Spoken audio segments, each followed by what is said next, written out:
Prayers of गजेन्द्र। श्रीगजेन्द्र उवाच।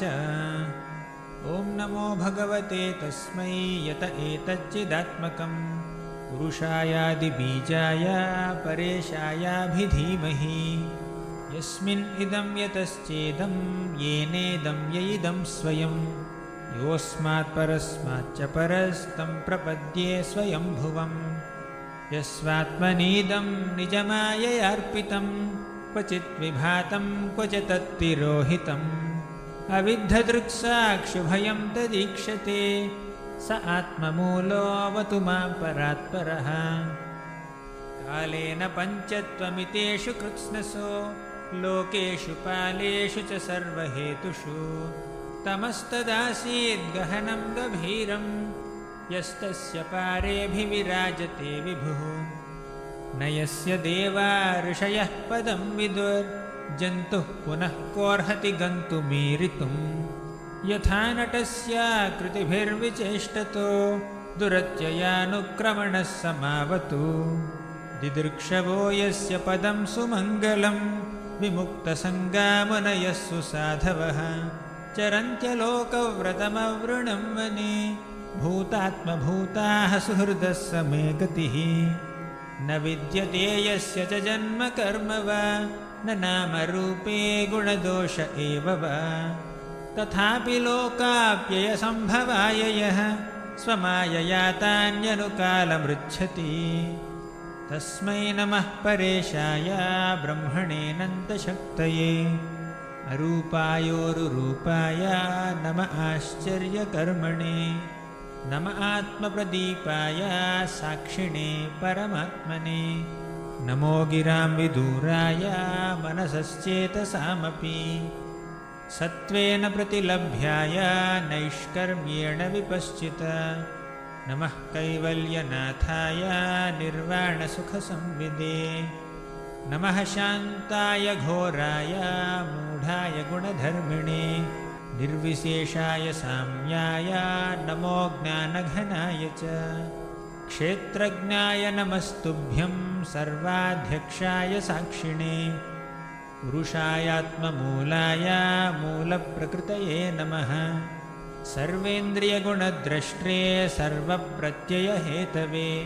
असताच्छाय योक्ताय सदाभासाय ते नमः नमो नमस्तेऽखिलकारणाय निष्कारणायाद्भुतकारणाय सर्वागमम्नाय महार्णवाय नमोपवर्गाय परायणाय गुणारणिच्छन्नचिदुष्मपाय तत्क्षोभविस्फूर्जितमानसाय नैष्कर्म्यभावेन विवर्जितागम स्वयं प्रकाशाय नमस्करोमि मादृक्प्रपन्नपशुपाशविमोक्षणाय मुक्ताय भूरिकरुणाय नमोलयाय स्वांशेन सर्वतनुभृन्मनसि प्रतीत प्रत्यग्दृशे भगवते बृहते नमस्ते आत्मात्मजाप्तगृहवित्तजनेषु सक्तैर्दुष्प्रापणाय गुणसङ्गविवर्जिताय मुक्तात्मभिस्वहृदये परिभाविताय ज्ञानात्मने भगवते नम ईश्वराय यं धर्मकामार्थविमुक्तिकाम भजन्त इष्टां गतिमाप्नुवन्ति किं चाशिशोरात्यपि देहमव्ययं करोतु मेदभ्रदयो विमोक्षणम्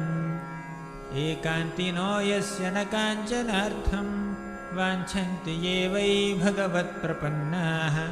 अत्यद्भुतं तच्चरितं सुमङ्गलं गायन्त आनन्दसमुद्रमग्नाः तमक्षरं ब्रह्म परं परेशम् अव्यक्तमाध्यात्मिकयोगगम्यम् अतीन्द्रियं सूक्ष्ममिवातिदूरम् अनन्तमाद्यं परिपूर्णमीडे यस्य ब्रह्मादयो देवा वेदा लोकाश्चराचराः नामरूपविभेदेन फल्व्याचकलया कृताः यथार्चिषोऽग्नेः सवितुर्गभस्तयो